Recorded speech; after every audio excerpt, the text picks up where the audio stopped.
Lambaye Média seen unique avenue du Bawal ay buntu yu ànd ak qualité. Venir protester devant le CROUS à cause des conditions sociales déplorables qu'on vit au niveau du campus, de nos campus sociaux.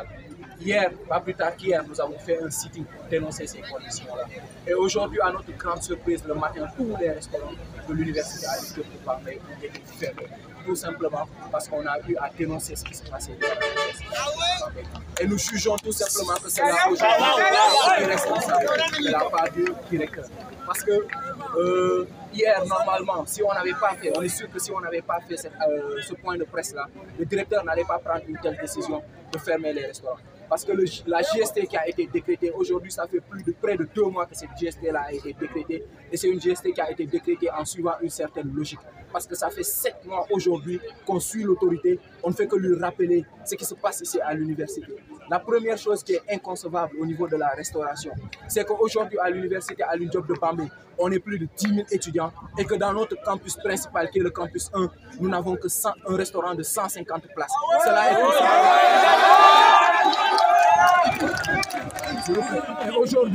Et aujourd'hui, on n'a pas commencé à alerter sur cette situation-là aujourd'hui.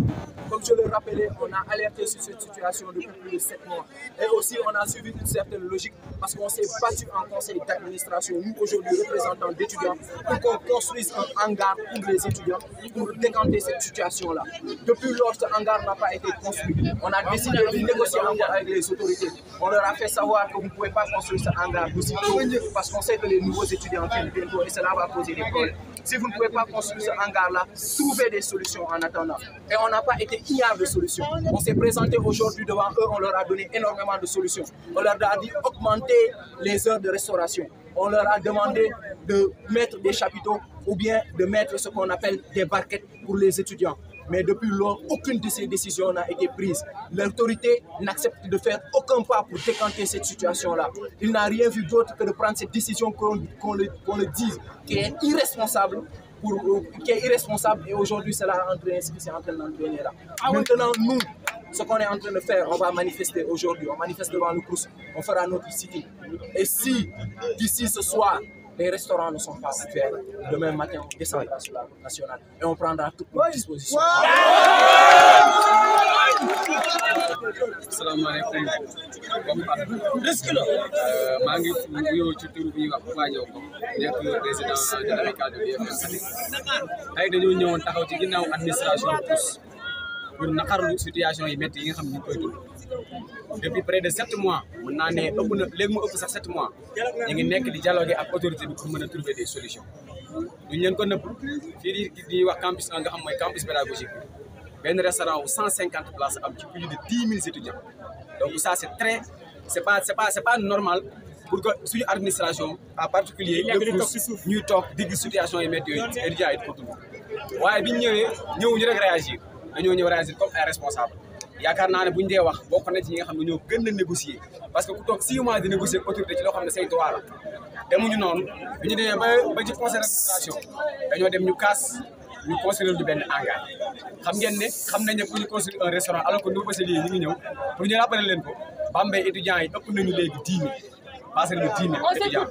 waaye ci campus boobu benn restaurant boobu moo fa nekk restaurant bi nga xam ne 150 places bi ñu demee conseil d'administration ñu kaas ko bi ñu ko kaasee ñu appliqué ñu depuis l'heure ñu négocier autorité bi ñu toog ba xam ne 2 semaines moo des pour que nos bacheliers daal di ñëw ñu demandé leen ne leen construire jox leen 3 solutions parce que bëgguñu woon réagir te amuñu logique jox leen 2 solutions première solution bi mooy ñu construire ñu benn ay chapiteaux yoo xam ne étudiants yi ci la ñu mën a nekk di restaurer ñun ñëpp gis nañ ko amul une semaine fii di université Cheikh Anta Diop les étudiants ne l'ont même pas demandé construire nañ leen benn chapiteau boo xam ne 5000 places en un temps record ñun tey ñu ñëw demander ces chapiteaux pour ñu construire ñu ko ba léegi construire ñu ko waaye yemuñu chapiteaux yi ñu leen bu fekkee hangar bi dafa yéex yokk leen heure de service yi maanaam heure yi ngeen di service restaurant pour que étudiants yi bu ñu génnee ñu mën a restaurer yokkal leen ñu heure de service restaurant yi ba léegi yemuñu foofu ñu leen loolu tam bu mënul nekk distribuer ñu ay barquettes pour que étudiants yi di mën a jël dem ndaxte place ñu mën koo libérer waaye depuis lors amuñu benn wax bi ñu defee loolu nag ñu dem ci ay mouvement de grève sur le volet pédagogique ñun nag suñu premier mouvement de grève sur le volet pédagogique mooy ñu décréter ay journée sans ticket ce qu'on abrège par GST bi ñu appliqué GST yooyu noonu dem nañu décréter GST bu 48 heures bi ñu defee 48 heures autorité bi réagir ñu yokk def 96 heures bi ñu ñëwee ba 96 heures koor gi di ñëw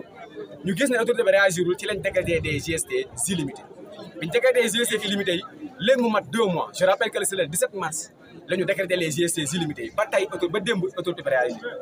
démb bi ñu tëjee suñu assemblée générale on a dit rien de nouveau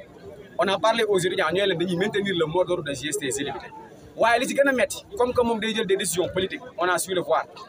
bi ñu waxee ak média bi exposer leen la situation parce que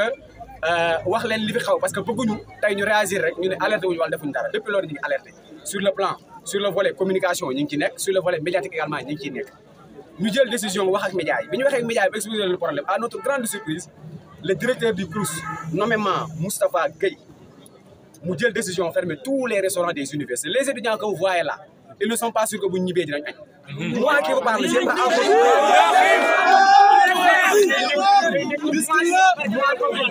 man mi nekk di wax nii jëlaguma sama dëkk damaa ngi taxaw di casse ton nom donc mu am ce kilo là respect non seulement mu waroon am différence ci kanam étudiants yi nga xam ne ñenn ñi ay doomam lañu ñenn ñi mën na sax nekk seen maam mu jël décision yoo xam ne day fermer restaurant yi léegi nag li ñuy wax leer na tey dañoo ñëw en tant que responsable on a toujours été on le sera toujours et on va se conformer au combat tey ñoo ñu def suñu site au niveau de l'administration du CROUS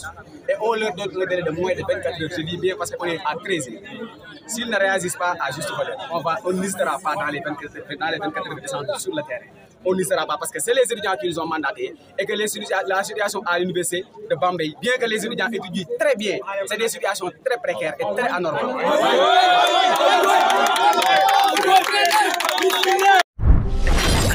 Lambaye Média